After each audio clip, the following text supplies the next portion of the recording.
Hi guys, ಎಲ್ಲರಿಗೂ ಕೂಡ welcome back to the another video. ಈಗ ಡೈರೆಕ್ಟ್ ಆಗಿ ವಿಷಯಕ್ಕೆ ಬರೋಣ. ನಿಮಗೆಲ್ಲರಿಗೂ ಕೂಡ ಗೊತ್ತಿರುವ ಹಾಗೆ ಬಿಗ್ ಬಾಸ್ ಕನ್ನಡ ಸೀಸನ್ 13 ಇನ್ನೇನು ಅತಿ ಶೀಘ್ರದಲ್ಲಿ ಶುರು ಆಗಲಿದೆ. ಅಫಿಷಿಯಲ್ ಲೋಗೋ ಕೂಡ ರಿವೀಲ್ ಆಗಿದೆ ಅಂತ ಹೇಳ್ಬೋದು. ಅದರ ಜೊತೆಗೆ ನೋಡ್ತಾ ಹೋದಾದ್ರೆ ಈ ಒಂದು ಸೀಸನ್ ಕಾಮನರ್ಸ್ಗೂ ಕೂಡ ಒಂದು ಅವಕಾಶವನ್ನು ಕೂಡ ನಮ್ಮ ಬಿಗ್ ಬಾಸ್ ಕಲ್ಪಿಸಿ ಕೊಟ್ಟಿದ್ದಾರೆ ಅಂತ ಹೇಳ್ಬೋದು.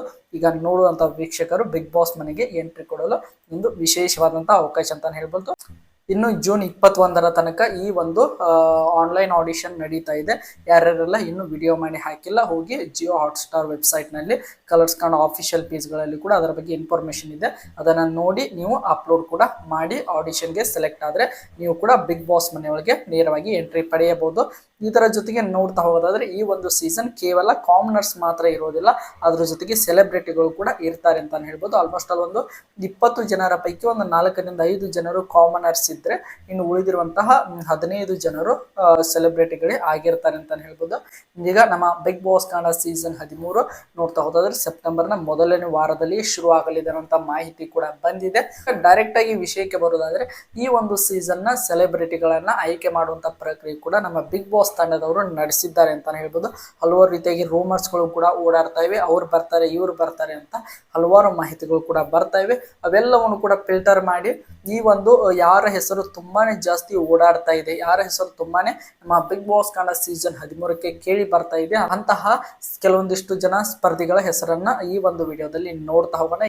ಅದರಲ್ಲಿ ಯಾವ ಒಬ್ಬ ಸ್ಪರ್ಧಿಗಳು ಬಿಗ್ ಬಾಸ್ ಮನೆಗೆ ಎಂಟ್ರಿ ಕೊಡಬೇಕು ಎಂಬುದರ ಬಗ್ಗೆ ನೀವು ಕಮೆಂಟ್ ಬಾಕ್ಸ್ ಅಲ್ಲಿ ಕಮೆಂಟ್ ಮಾಡಿ. ಈ ಒಂದು ವಿಡಿಯೋ ಪಾರ್ಟ್ 1 ಅಂತ ಹೇಳ್ಬೋದು. ಈ ಒಂದು ವಿಡಿಯೋದಲ್ಲಿ ಒಂದು 8 ಜನ ಕಂಟೆಸ್ಟೆಂಟ್ ಗಳ ಬಗ್ಗೆ, ಅಂದ್ರೆ 8 ಜನ ವ್ಯಕ್ತಿಗಳ ಬಗ್ಗೆ ಈ ಒಂದು ವಿಡಿಯೋದಲ್ಲಿ ನಿಮಗೆ ತಿಳಿಸ್ಕೊಡ್ತಾ ಹೋಗ್ತೇನೆ. ಅದಕ್ಕೋಸ್ಕರ ವಿಡಿಯೋನ ಕೊನೆ ತನಕ ನೋಡಿ, ಹಾಗೆ ಸಪೋರ್ಟ್ ಕೂಡ ಮಾಡಿ ಅಂತ ಕೇಳ್ಕೊತಾ ಈಗ ನೋಡ್ತಾ ಹೋಗೋದಾದ್ರೆ ಮೊದಲನೆಯ ಒಬ್ಬ ಸ್ಪರ್ಧಿ, ಇವರ ಹೆಸರು ತುಂಬಾನೇ ಕೇಳಿ ಬರ್ತಾ ಇದೆ ಅಂತ ಹೇಳ್ಬೋದು. ಅವರೇ ಬೇರೆ ಯಾರು ಅಲ್ಲ, ರಗಡ್ ರಶ್ಮಿ ಅಂತ ಹೇಳ್ಬೋದು. ಇವರ ಹೆಸರು ಆಲ್ಮೋಸ್ಟ್ ಆಲ್ ಎಲ್ಲ ಜನರಿಗೂ ಕೂಡ ಗೊತ್ತಿರ್ತದೆ, ಆದ್ರೂ ಕೂಡ ಕೆಲವೊಂದಿಷ್ಟು ಜನರಿಗೆ ಗೊತ್ತಿರುವುದಿಲ್ಲ. ಇವರ ರಗಡ್ ರಶ್ಮಿ ಅಂದ್ರೆ ನಿಮಗೆಲ್ಲರಿಗೂ ಕೂಡ ಗೊತ್ತಿರುವ ಹಾಗೆ 4 ತಿಂಗಳ ಹಿಂದೆ ಜಿ ಪವರ್ ಅನ್ನುವಂತ ಒಂದು ಹೊಸ ಚಾನಲ್ ಲಾಂಚ್ ಆಗಿದ್ದು ಕೂಡ ನೀವೆಲ್ಲರೂ ಕೂಡ ನೋಡಿರ್ತೀರ. ಆ ಒಂದು ಹೊಸ ಚಾನಲ್ ಅಲ್ಲಿ ಹಳ್ಳಿ ಪವರ್ ಅನ್ನುವಂತ ಒಂದು ವಿಶೇಷವಾದಂತಹ ರಿಯಾಲಿಟಿ ಶೋ, ಅಕುಲ್ ಬಾಲಾಜಿ ಅವರು ನಡೆಸುವಂತ ಒಂದು ರಿಯಾಲಿಟಿ ಶೋ ಕೂಡ ನಡೆದಿತ್ತು. ಅದು ಕೂಡ ತುಂಬಾನೇ ಚೆನ್ನಾಗಿ BBK 12ರ ಸಮಯದಲ್ಲಿ ಕೂಡ ಅದು ಕೂಡ ತುಂಬಾನೇ ಚೆನ್ನಾಗಿ ಸದ್ದು ಕೂಡ ಮಾಡಿತ್ತು. ಆ ಒಂದು ಹಳ್ಳಿ ಪವರ್ ನ ವಿನ್ನರ್ ಆದಂತಹ ರಗಡ್ ರಶ್ಮಿ ಅವರು ಈ ಒಂದು ಬಿಗ್ ಬಾಸ್ ಕನ್ನಡ ಸೀಸನ್ 13ಕ್ಕೆ ಆಲ್ಮೋಸ್ಟ್ ಆಲ್ ಒಂದು ರೀತಿಯಾಗಿ 90% ಬರುವಂತ ಸಾಧ್ಯತೆ ಕಂಡು ಬರ್ತಾ ಇದೆ. ಅವರು ಆ ಒಂದು ಹಳ್ಳಿ ಪವರ್ ಶೋ ನಲ್ಲಿ ಚೆನ್ನಾಗಿ ಆಟವನ್ನು ಕೂಡ ಆಡಿದ್ರು. ಆ ಒಂದು ಕಾರಣದಿಂದಾಗಿ ಅವರು ಹಳ್ಳಿ ಪವರ್ ನ ಒಂದು ಟೈಟಲ್ ಅನ್ನು ಕೂಡ ವಿನ್ ಆದ್ರು ಅಂತ ಹೇಳ್ಬೋದು. ಇವರು ಮೊದಲನೇ ವ್ಯಕ್ತಿಯಾಗಿ ಈ ಒಂದು ಬಿಗ್ ಬಾಸ್ ಕನ್ನಡ ಸೀಸನ್ 13ಕ್ಕೆ ಬರುವಂತ ಸಾಧ್ಯತೆ ಇದೆ. ಇವರು ಬಂದ್ರೆ ಚೆನ್ನಾಗಿರ್ತದ ಇಲ್ವಾ ಎಂಬುದನ್ನು ಅಗೇನ್ ನೀವು ಕಮೆಂಟ್ ಬಾಕ್ಸ್ ಅಲ್ಲಿ ಕಮೆಂಟ್ ಮಾಡಿ. ಇನ್ನು ಎರಡನೆಯ ವ್ಯಕ್ತಿಯನ್ನ ನೋಡ್ತಾ ಹೋಗೋದಾದ್ರೆ ಅದು ಬೇರೆ ಯಾರು ಅಲ್ಲ, ಸುಧಾಕರ್ ಗೌಡ ಅಂತಾನೆ ಹೇಳ್ಬೋದು. ಸುಧಾಕರ್ ಗೌಡ ಕೆಲವೊಂದಿಷ್ಟು ಜನರಿಗೆ ಗೊತ್ತಿರ್ತದೆ, ಕೆಲವೊಂದಿಷ್ಟು ಜನರಿಗೆ ಗೊತ್ತಿರೋದಿಲ್ಲ. ಅವರ ಮುಖ ಪರಿಚಯ ಅಂತೂ ಕೂಡ ಖಂಡಿತವಾಗ್ಲೂ ನಿಮಗೆಲ್ಲರಿಗೂ ಕೂಡ ಇದ್ದೇ ಇರ್ತದೆ. ಇವರೊಬ್ಬರು ಇನ್ಸ್ಟಾ ಇನ್ಫ್ಲೂಯೆನ್ಸರ್ ಅಂತಾನೆ ಹೇಳ್ಬೋದು. ಅದರ ಜೊತೆಗೆ ಕಾಮಿಡಿಯನ್ ಕೂಡ ಅಂತಾನೆ ಹೇಳ್ಬೋದು. ಹಲವಾರು ಶಾರ್ಟ್ ಮೂವಿಗಳನ್ನು ಕೂಡ ಮಾಡಿದ್ದಾರೆ. ಅದರಲ್ಲಿ ತುಂಬಾನೇ ನೋಡ್ತಾ ಹೋಗೋದಾದ್ರೆ ಒಂದು ಕುಡುಕನ ರೀತಿ ಪಾತ್ರವನ್ನು ಮಾಡೋದ್ರ ಮೂಲಕ ಒಂದು ಇನ್ಸ್ಟಾಗ್ರಾಮ್ ನಲ್ಲಿ ಹಲವಾರು ರೀಲ್ಸ್ ಗಳನ್ನ ಇವರು ಅಪ್ಲೋಡ್ ಮಾಡ್ತಾ ಇರ್ತಾರೆ. ಹೋದ್ ಸೀಸನ್ ಅಲ್ಲಿ ಕೂಡ ಇವರು ಹೆಸರು ತುಂಬಾನೇ ಕೇಳಿ ಬಂದಿತ್ತು. ಆದ್ರೆ 12ನೇ ಸೀಸನ್ ಅಲ್ಲಿ ಇವರು ಬಂದಿರಲಿಲ್ಲ. ಈ ಒಂದು ಬಿಗ್ ಬಾಸ್ ಕನ್ನಡ ಸೀಸನ್ 13ಕ್ಕೆ ಇವರು ಕೂಡ ಬರುವಂತ ಸಾಧ್ಯತೆ ತುಂಬಾನೇ ಜಾಸ್ತಿಯಾಗಿ ಕಂಡು ಬರ್ತಾ ಇದೆ. ಆಲ್ಮೋಸ್ಟ್ ಆಲ್ ನೋಡ್ತಾ ಹೋಗೋದಾದ್ರೆ ಹೋದ್ ಸೀಸನ್ ವಿನ್ನರ್ ಆದಂತ ನಮ್ಮ ಗಿಲ್ಲಿ ಅವರನ್ನೇ ಒಂದು ಅದೇ ರೀತಿಯಾಗಿ ಕ್ಯಾರೆಕ್ಟರ್ ಅನ್ನು ಹೋಲುವಂತ ಒಬ್ಬ ನಮ್ಮ ಕ್ಯಾರೆಕ್ಟರ್ ಆಗಿ ನಮ್ಮ ಸುಧಾಕರ್ ಗೌಡ ಅವರು ಕಾಣ್ತಾ ಇದ್ದಾರೆ. ನೋಡೋಣ ಬಿಗ್ ಬಾಸ್ ಮನೆಗೆ ಎಂಟ್ರಿ ಕೊಟ್ರೆ ಇವರು ಧಮಾಕ ಮಾಡ್ತಾರೆ ಇಲ್ವಾ ಅಂತ ವೇಟ್ ಮಾಡಿ ನೋಡೋಣ. ಇವರು ಕೂಡ ಬಂದ್ರೆ ಚೆನ್ನಾಗಿರ್ತದ ಇಲ್ವಾ, ಅಥವಾ ಬೇರೆ ಯಾರಾದ್ರೂ ಬರ್ಬೇಕೆಂಬುದನ್ನು ಕೂಡ ನೀವು ಕಮೆಂಟ್ ಬಾಕ್ಸ್ ಅಲ್ಲಿ ಕಮೆಂಟ್ ಮಾಡಿ. ಇವರು ಎರಡನೇ ಸ್ಪರ್ಧೆ ಅಂತ ಹೇಳ್ಬೋದು. ಇನ್ನು ನೆಕ್ಸ್ಟ್ ನೋಡ್ತಾ ಹೋದಾದ್ರೆ ಮೂರನೇ ಕಂಟೆಸ್ಟೆಂಟ್ ಯಾರು ಅಂತ ನೋಡ್ತಾ ಹೋಗೋದಾದ್ರೆ ರಿತ್ವಿಕ್ ಅಂತ ಹೇಳ್ಬೋದು. ರಿತ್ವಿಕ್ ಅವರು ಕೂಡ ಇವರು ಕೂಡ ಎಲ್ಲರಿಗೂ ಕೂಡ ಗೊತ್ತೇ ಇರ್ತದೆ. ಕಲರ್ಸ್ ಕನ್ನಡ ವಾಹಿನಿಯಲ್ಲಿ ಪ್ರಸಾರವಾಗ್ತಾ ಇದ್ದಂತ ರಾಮಾಚಾರಿ ಅನ್ನುವಂತ ಸೀರಿಯಲ್ ನ ಹೀರೋ ಕೂಡ ಆಗಿ ಇವರು ಆಕ್ಟ್ ಮಾಡಿದ್ರು. ಅದಾದ ನಂತರ ಇವರು ಯಾವುದೇ ರೀತಿಯಾಗಿ ಸೀರಿಯಲ್ ಗಳಲ್ಲಿ ಆಗಿರ್ಬೋದು, ಸಿನಿಮಾಗಳಲ್ಲಿ ಆಗಿರ್ಬೋದು ಯಾವುದೇ ರೀತಿಯಾಗಿ ಒಂದು ಈಗ ಸದ್ಯ ಎಲ್ಲಿ ಕೂಡ ನಟಿಸ್ತಾ ಇಲ್ಲ.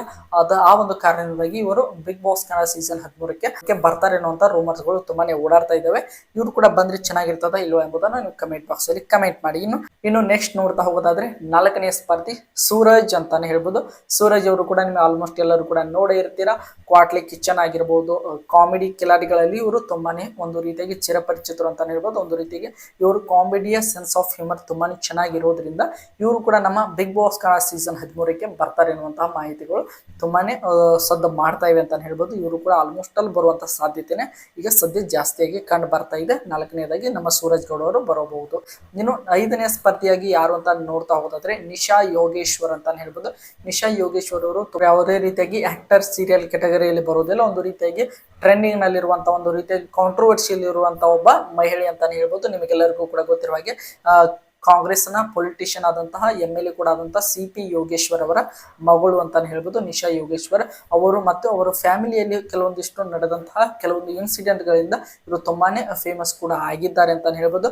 ಇವರ ಬಗ್ಗೆ ನನಗೆ ಅಷ್ಟೊಂದು ಮಾಹಿತಿ ಇಲ್ಲ. ನಿಮಗೇನಾದ್ರೂ ಇವರ ಬಗ್ಗೆ ಮಾಹಿತಿ ಇದ್ರೆ ಕಮೆಂಟ್ ಬಾಕ್ಸ್ ಅಲ್ಲಿ ಕಮೆಂಟ್ ಮಾಡಿ. ಇವರು 5ನೇ ಸ್ಪರ್ಧಿಯಾಗಿ ನಮ್ಮ ಬಿಗ್ ಬಾಸ್ ಕನ್ನಡ ಸೀಸನ್ 13ಕ್ಕೆ ಬರ್ತಾ ಇದ್ದಾರೆ ಅನ್ನುವಂತಹ ಮಾಹಿತಿಗಳು ಕೂಡ ತುಂಬಾನೇ ಒಂದು ರೀತಿಯಾಗಿ ರೂಮರ್ಗಳು ಹಬ್ತಾ ಇದ್ದಾವೆ ಅಂತಾನೆ ಹೇಳ್ಬೋದು. ಇವರು ಬರಬೇಕಾ ಬೇಡವಾ ಎಂಬುದನ್ನು ಕೂಡ ನೀವು ಕಮೆಂಟ್ ಬಾಕ್ಸ್ ಅಲ್ಲಿ ಕಮೆಂಟ್ ಮಾಡಿ. ಇನ್ನು ನೆಕ್ಸ್ಟ್ ನೋಡ್ತಾ ಹೋದಾದ್ರೆ 6ನೇ ಸ್ಪರ್ಧಿ ರಜನಿ ರಾಘವನ್ ಅಂತಾನೆ ಹೇಳ್ಬೋದು. ರಜನಿ ರಾಘವನ್ ಅವರು ಕೂಡ ಒಂದು ಟೈಮ್ ನಲ್ಲಿ ಕರ್ನಾಟಕದಲ್ಲಿ ತುಂಬಾನೇ ಫೇಮಸ್ ಆದಂತ ಒಂದು ಟಿವಿ ಸ್ಕ್ರೀನ್ ಹೀರೋಯಿನ್ ಅಂತಾನೆ ಹೇಳ್ಬೋದು. ನಿಮಗೆಲ್ಲರಿಗೂ ಕೂಡ ಗೊತ್ತಿರೋ ಹಾಗೆ ಕನ್ನಡತಿ ಅನ್ನುವಂತ ಒಂದು ಕಲರ್ಸ್ ಕನ್ನಡ ವಾಹಿನಿಯಲ್ಲಿ ಬರ್ತಾ ಇದ್ದಂತ ಸೀರಿಯಲ್ ನ ನಾಯಕಿ ನಟಿ.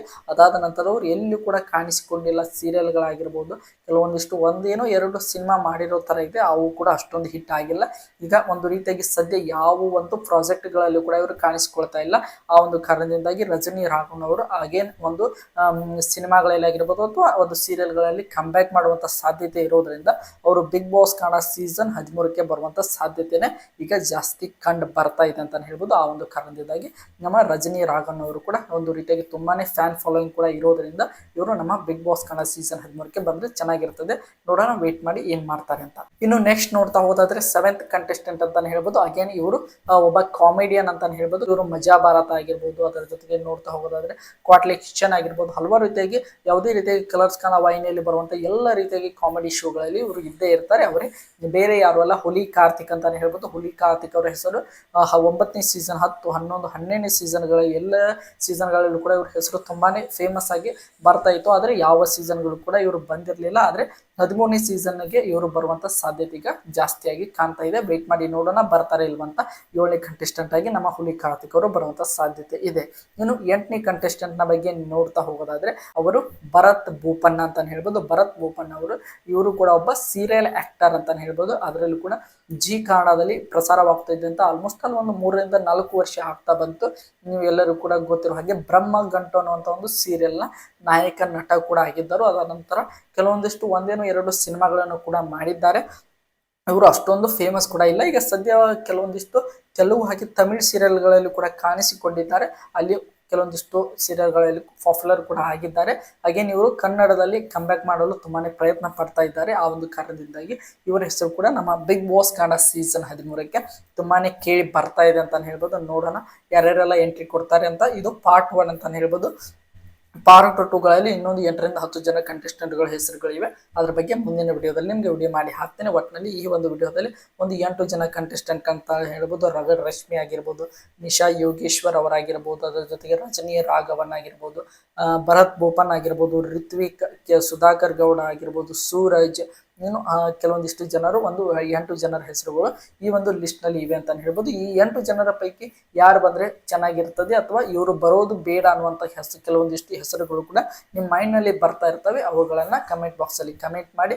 ಅದರ ಜೊತೆಗೆ ನಿಮ್ಮ ಪ್ರಕಾರ ನಿಮ್ಮ ತಲೆಯಲ್ಲಿ ಕೂಡ ಕೆಲವೊಂದಿಷ್ಟು ಹೆಸರುಗಳು ಇರ್ತವೆ. ಇವರು ಬಿಗ್ ಬಾಸ್ ಕನ್ನಡ ಸೀಸನ್ 13ಕ್ಕೆ ಬಂದ್ರೆ ಚೆನ್ನಾಗಿರ್ತದೆ ಅಂತ ನೀವು ಅಂದ್ಕೊಳ್ತಾ ಇರ್ತಾರೆ. ಆ ಒಂದು ಕೆಲವೊಂದಿಷ್ಟು ಹೆಸರುಗಳನ್ನು ಕೂಡ ಸಜೆಸ್ಟ್ ಮಾಡಿ. ನೋಡೋಣ ಯಾರು ಬಿಗ್ ಬಾಸ್ ಕನ್ನಡ ಸೀಸನ್ 13ಕ್ಕೆ ಬರಬೇಕು ಎಂಬುದನ್ನ. ಐ ಹೋಪ್ ಎಲ್ಲರಿಗೂ ಕೂಡ ಈ ಒಂದು ವಿಡಿಯೋ ಇಷ್ಟ ಆಗಿದೆ ಅಂತ ಅನ್ಕೊಂಡಿದ್ದೀನಿ. ಇದೇ ರೀತಿಯಾಗಿ ನಮ್ಮ ಬಿಗ್ ಬಾಸ್ ಕನ್ನಡ ಸೀಸನ್ 13ರ ಪ್ರತಿಯೊಂದು ಅಪ್ಡೇಟ್ಗಳನ್ನು ಪಡೆಯಲು ನಮ್ಮ ಚಾನಲ್ಗೆ ಸಬ್ಸ್ಕ್ರೈಬ್ ಮಾಡ್ಕೊಂಡು ಸಪೋರ್ಟ್ ಮಾಡಿ. ಮತ್ತೆ ಮುಂದಿನ ವಿಡಿಯೋದೊಂದಿಗೆ ನಿಮ್ಮ ಜೊತೆಗೆ ಸಿಗ್ತೀನಿ ಅಂತ ಹೇಳ್ತಾ ಎಲ್ಲರಿಗೂ ಕೂಡ ಧನ್ಯವಾದಗಳು. ಹೀಗೆ ಸಪೋರ್ಟ್ ಮಾಡ್ತಾ ಇರಿ, ಲೈಕ್ ಮಾಡಿ, ಶೇರ್ ಮಾಡಿ, ಹಾಗೆ ಸಬ್ಸ್ಕ್ರೈಬ್ ಮಾಡ್ಕೊಳ್ಳಿ.